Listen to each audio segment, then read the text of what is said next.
The Icons of Real Estate Podcast. Are you ready to learn the proven money-making secrets from top-producing Icon agents? Ready to skyrocket your business? This podcast is for you. Tune in every week and find out how to implement proven strategies to 10 times your business. From $3 million to $30 million in just 12 months. Brought to you by the Masters in Real Estate Marketing, Arter SEO.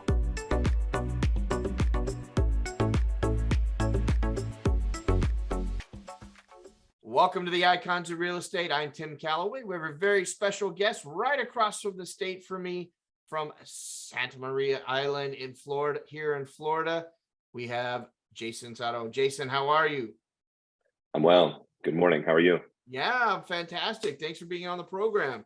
So Sato Real Estate, I did a little due diligence on your homes and things like that. You have some beautiful places over there, man. I got to tell you, I'm a little jealous. We got some nice places over here in West Palm Beach. But when I think of, laying back in the sun and, having that cold drink on the beach, that's Anna Maria is, Anna Maria definitely checks those boxes. So yeah, for sure. No, it's great over here. I mean, I'm fortunate. I grew up on the island. I live here, and yeah. So island life in Florida is not bad. Yeah, I'm jealous of. So let me ask you: were you, the young man of 5, tugging on your parents' pant leg, going, "Hey, mom and dad, I want to be a realtor. What do I do?" Or are you like the rest of everybody else, where we just kind of fell into it? So my story is, I guess, kind of similar, like kind of different than most. So I was, I grew up on the island. I went away to school, went up to Tallahassee, to Florida State. Mm-hmm. And then, when you're younger, you don't know like what you want to be. It's a lot of things. A lot of times you think, especially like growing up on a small island where we live, it's like, you want to get out and maybe do, like go live in a city or do something different, because you're young and, you're not thinking straight. Originally, I took my first job out of school actually in Gainesville, Florida. My original plan after graduating was not to get into real estate, but real estate was kind of, my mom started real estate when I was in first grade. And so she had been doing real estate on the island where we grew up and, had been successful.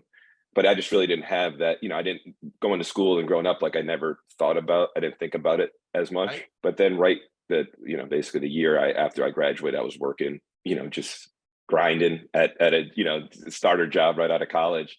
Right. And my father passed away. And so I'm the oldest of 5 boys.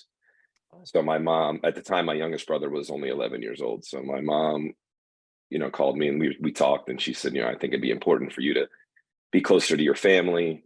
Being the oldest, I felt the responsibility that, I want to make my mom happy and also, be around for my brothers and just try to be a pretty good influence on them. So she had an opening on the rental side and in the office where she worked at for years. And so the timing actually kind of worked out well. So I was, working my full-time job in Gainesville, doing the real estate school at night.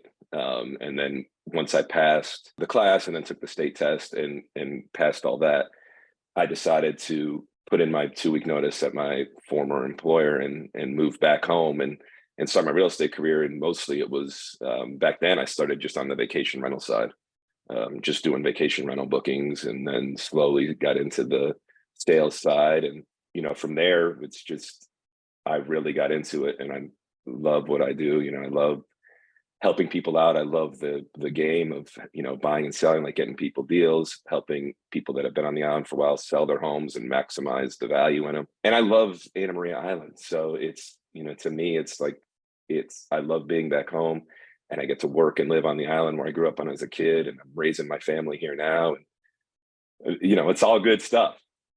That's fantastic stuff, man. I love it. I love the story. Now, do you have 5 sons as well? No, I've got 2 sons that are 9 and 10, and I've got a 6-year-old daughter. Oh, so, life is good. They're all we have an elementary school on the island, so they're all in school there, and it's great.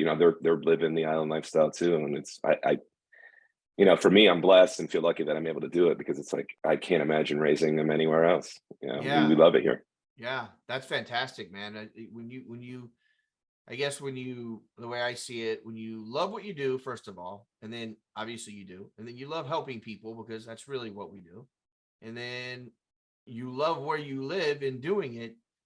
Where's the problem? I mean, Right. It's good, right there. It's like, no, It ain't bad. we need no therapist on Anna Maria Island. We're all doing pretty good. That's fantastic, man. I love hearing it. And I really wasn't that far off when I asked, were you a 5-year-old kid tugging at your mom's pant leg there? Right. That's right. 9 times out of 10, they're like, no, Tim, that's idiotic. I didn't get into this while I was 30. But no, that's awesome, man. I love hearing it, Jason. Yeah, I mean, my mom was a great, like my mom did well in real estate, and I saw her, basically, kind of be a single mom with 5 kids for the most part. My dad was sick, and Yeah, just the hustle and the grind, and watching her do it. I mean, she was a lot of respect. Yeah, a lot of respect for her, and we like to compete with each other too, so that helped me I too. love it. Oh, yeah. Love it. I find myself compete. I don't compete with my wife because I've been married 32 years. I didn't stay married 32 years. Congratulations. That's Thank great. you. Competing with my wife, but I do have 4 sons, and that's why I asked, do you have 5 sons? I once made a joke. I said, I think I could start another podcast called, Men with 4 Sons, or men with sons, maybe. I don't know. I don't want Right. to leave anybody out, but when you have like a fraggle of children, which is rarer today, and especially when they're either maybe, because I couldn't imagine having daughters. And I don't mean to make this podcast about our children, but I've never had a daughter. I now have a daughter-in-law. I've reached that age, Yeah. But I find myself competing when you talk about competing with your mother.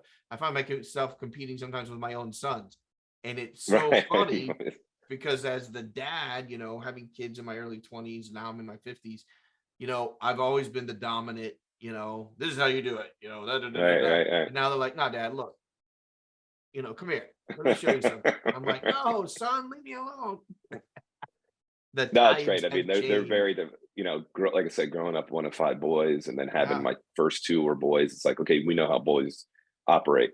Boys are animals. yeah, And then having a daughter, it's very different. It's like, it's for very, very sure. different, but it's great. I love it. And she's the baby. So, Oh, wow.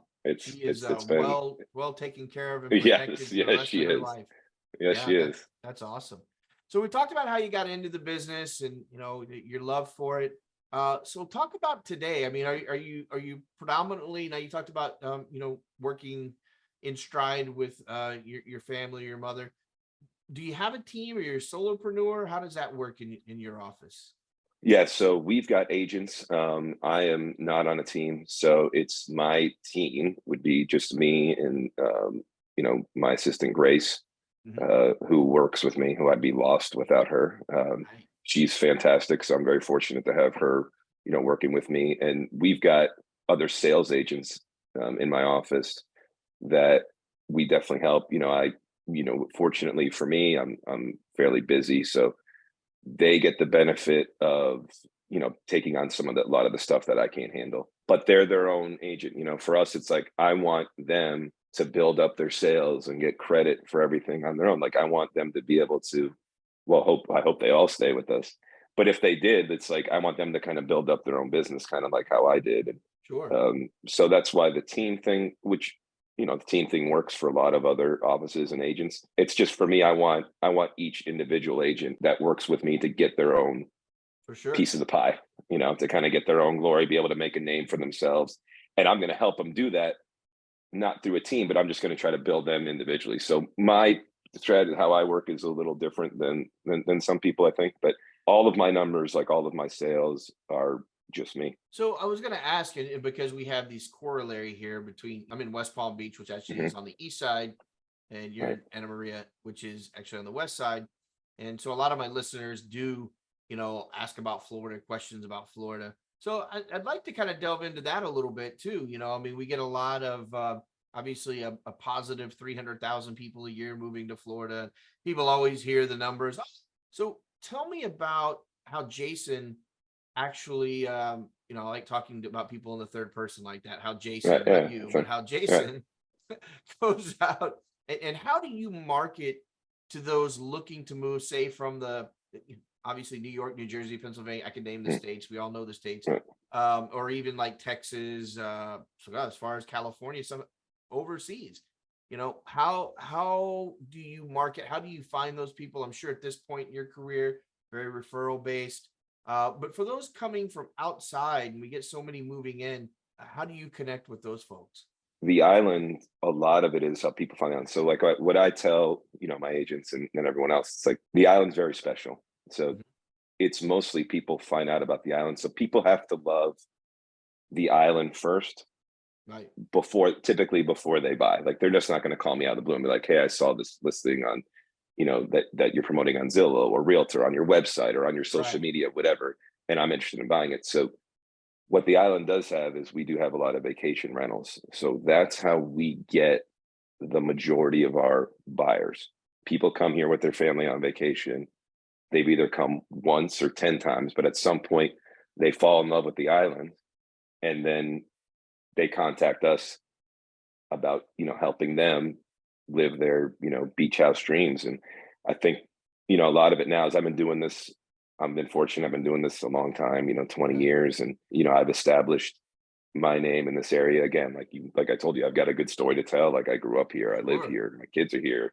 I invest on the island. So a lot of it is once people fall in love with the island, I'm fortunate that a lot of people kind of connect with me. Like they know, fortunately, I've got a pretty big presence out here in Anna Maria. So they typically find a way to connect with me, and, they get my phone number, or they'll shoot me an email, or they'll even pop in our office, because the island's funny. It's still a lot of like old school ways work, Yeah. where we get Stein calls. We get people our office is right on kind of the main drag on the north end of the island, so we get walk-ins still. It's funny how that works, and obviously the power of the internet is very helpful, but Sure. we still get people that way. But I think the main thing is people vacation here. We're a vacation destination and on Anna Maria Island. So once people are here and love it, that's kind of what draws them. So the initial draw is, we're going to rent a house. We heard this place is great.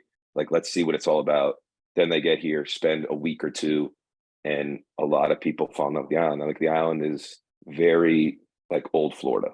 So I Right. think that's what people like, because we don't have high-rise condos here. We have none of that. So it's all, it's like you get on the beach, you look back on Now the you beach, making me feel bad. it's all single family homes. There's like a very small section of condos, but most of it, especially on the north end, is all single family homes on the beach.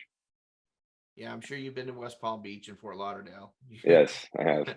I now you're painting this picture in my It's mind. very different. Yeah, yeah. I'm so Very different. relaxed just listening to you talk about it. Not that West Palm, Fort Lauderdale, Miami are not relaxing. They are. But I've been over to the different islands on the west side. It's a different lifestyle. And I actually believe it's the lifestyle that most people dream of and think of when they say they want to move to Florida, only because I am a transplant. I'm not a native to Florida. Been coming here since the early 70s, but that's still not the same, right? I mean, it's like when you think about when people have a vision of how they want to live in Florida, rarely is it, I want to live on the, 34th floor, Right, of a high right, rise overlooking right, the Atlantic. And when right, a hurricane comes in, I got to stare at it for a week. right, And then I'm right. being facetious, of course, but um, really what you're describing is what I feel like that's the Florida experience. You said it, old Florida, right? And not everybody knows old Florida, but there is an old Yeah, I Florida. think if they want to see it, like they should come to Anna Maria. I Yeah, think because we still have the vibe. It's like, people get around, once you get to the island, it's like we've got a free trolley that takes you right. everywhere. We have people Bicycles. Yeah, people bike everywhere, golf carts, walking. Like you get out on our streets and you'll just see it's a lot of like walking. People are out and about, and it's, like especially this time of year where, the island's alive, and, it's yeah, like, for sure. and even as we've gotten busy, as the island's gotten more popular and we have gotten busier, it's, the good thing with the island is the island itself hasn't changed. you Right. know Well, there's a lot the of vibe of the preservation. island's still the same. Yeah, well, there's a lot of preservation that goes on that side of the well, I call it that side of the state, on the west side, on a lot of the islands. I think, in my opinion, this is my opinion. I don't need DeSantis or anybody else coming down on me about this, but Right. I feel like the islands and the beaches on the west side of the state spend a lot more time preserving that lifestyle, whereas on the east side, obviously, they spend a lot of time debating how many condos they're going to put up. So there's a totally different experience mentally.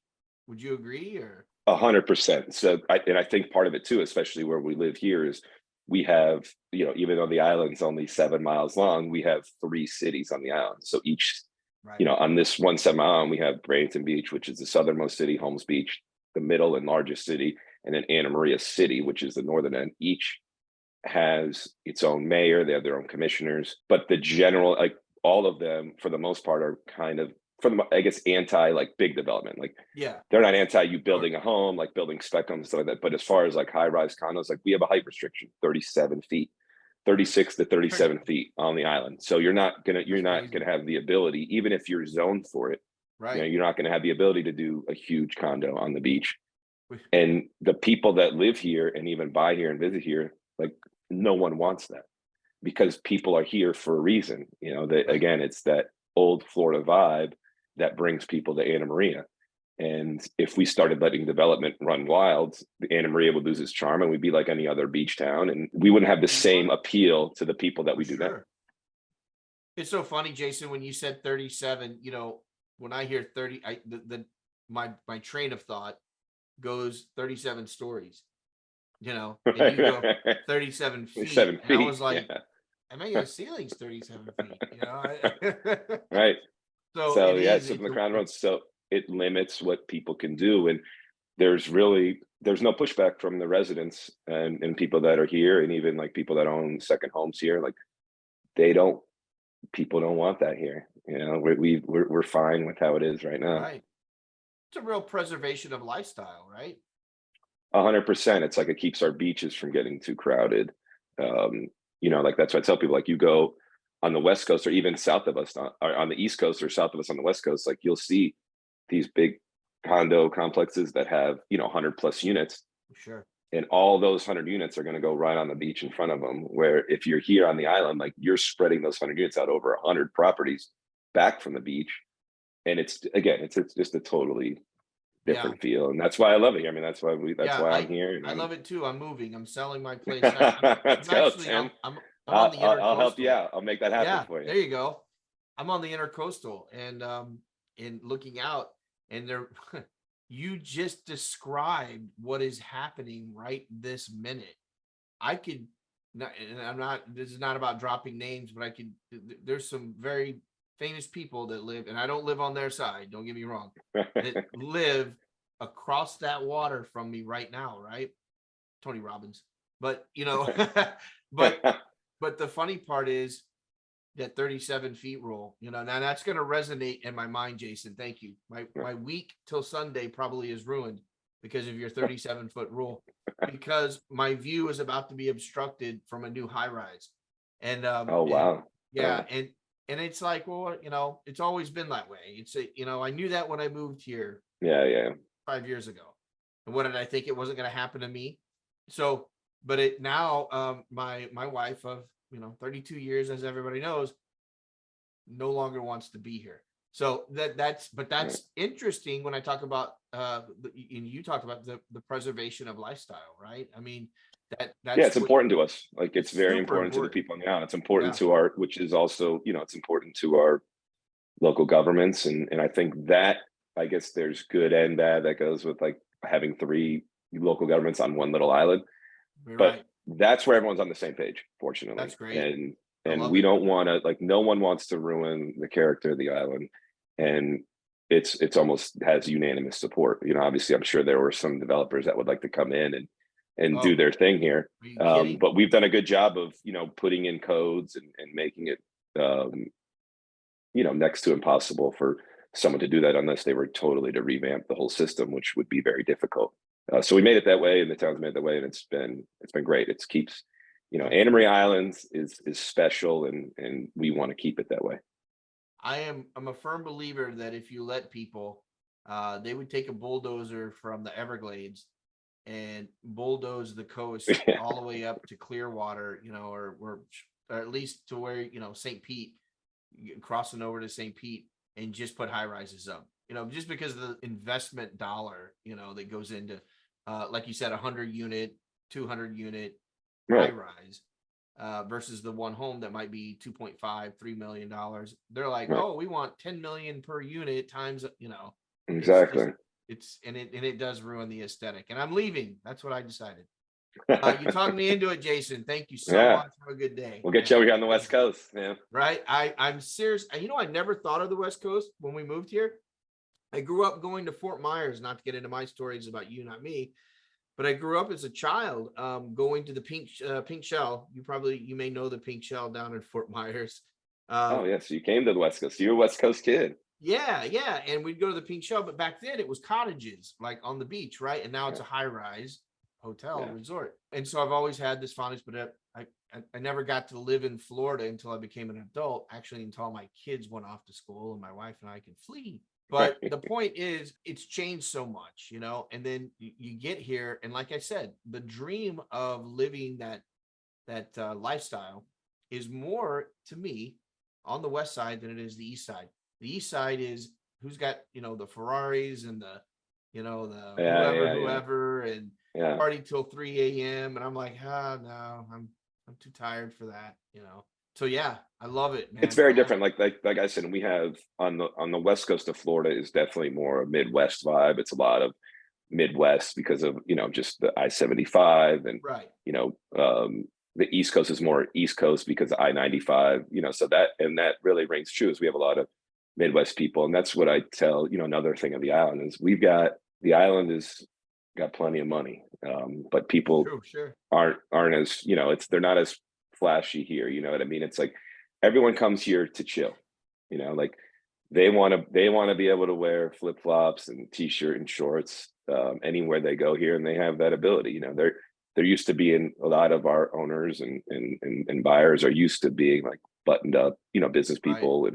And then they come here to relax and they want to get on their boat and fish. They want to go to the beach. They want to hop in our golf cart and go out to dinner, in a golf cart. Like they just want that simpler life. Yeah, the lifestyle. My wife, I took my wife over, we've been up now that we've been here for a while. We've gone up and down the West Coast. And then we have family in Clearwater. So we've always made that Alligator Alley trek, all the way up like 75, like you said. And my wife once said to me, and I remember this trip distinctly, she goes, "Why did we move to West Palm Beach?" And I was like, no, I don't even think I had an answer. Right. I don't even think I had an answer. One of my best friends had lived in West Palm forever, and he's a DEA agent, and obviously, but we came out and looked around with him, and he's like, "Oh, it's a good area." He was in Fort Lauderdale, and it just happened that way. And now I look back, I wish I would have met Jason, right? and we would have got you on the island. Yeah. Right. So Jason, how would someone get in touch with you? What's the best way to get in touch with you? So the easiest way, for me, it's most people, my email is easy. It's just Jason at Sato, my last name, SATO realestate.com. Or they can, people reach me on my cell too, which is 941-224-1484. Those would be the two best ways to get a hold of me. I'm always active. Like real estate is, it's my passion. I love it. And I love, like I think I said earlier, like I love Anna Maria Island. So I love helping people get to Anna Maria because it's a great place and they should come check it out. Yeah, that's fantastic. Jason, this is, all my guests, I give them this opportunity in the last couple of minutes. I always say, you're the hit record. I'm the DJ. I'm just spinning the hits. And you're the hit record right now. Take us out with something, it's heavy on your mind, your heart, your soul that you feel like you need to share with everyone. It could be about Anna Maria Island. It could be about your family. It could be about real estate, anything you like. Take us out. Yeah, I mean, that's on my heart and soul. I mean, I think for me, it's anytime I get a chance to talk about where I live, like and I hope it's come across in this podcast that I don't like living here. I love living in Anna Maria. I love that my children, have the same, that have grown up how I grew up. Now, obviously, the island wasn't as busy or as popular as it is now, but the vibe, like I told you, is still the same. It's like there's nothing. What I tell people, it's like it doesn't get old living here. When I come back on the island, I was just out of the country last week, and you know, when you come back to the island and you come over the bridge, and you're riding over the bridge, you know, onto the island, and you know, you've got water all around you, and you know, Yeah. 9 times out of 10, like you'll see dolphin like in the water as you're coming over the bridge. It's like there's no other feel. I don't know how to describe it unless you're here. It's like I've been on the island for a long time. Like we moved here when I was 5 years old. So almost 39 years we've been here. And Wow. no matter how often or what time of day or what day, it's like there's no feeling like being like driving over the bridge onto the island and just knowing you're home, and just having the relationships that we built out here. You know, honestly, I'm blessed, you know, to be able to be out Sure. here and raise my family. Like, as you know, like Florida real estate is West Palm, especially. Like, you know, we're probably cheap compared to what real estate is over in West Palm. But I you don't know, even to be wanna able talk about it. to be able to raise my family here, and have a successful business, and help people live their dreams of buying property, you know, beachfront or not even beachfront or just beach property in Florida. Right. It's an honor. It's an honor to help people, and it's a great place to be. And I love talking about Anna Maria, and I could go on for, you know, I could get on a whole Anna Maria podcast and just talk about it. Oh, don't I get me love it. And so started. that would be my thing, is like if people, you know, want to know about it, like they need to come check it Yeah. out. Like it's a great place. Jason Sato Real Estate, thank you so much for being on the program. I have loved everything you've had to say, and don't be surprised if I show up at your doorstep. That sounds Um, good. I'll be waiting. yeah, for sure. Hang on tight here with me. We're going to sign off. I look forward though to the next time you can be on the program, and maybe we'll talk a little bit more. Maybe I'll be Great. there. Who knows? Yeah, We'll yeah. do Well, a we'll do face it to together. face. We'll do it face to face. Exactly. Awesome. Talk to you All right. soon. Thanks, Tim.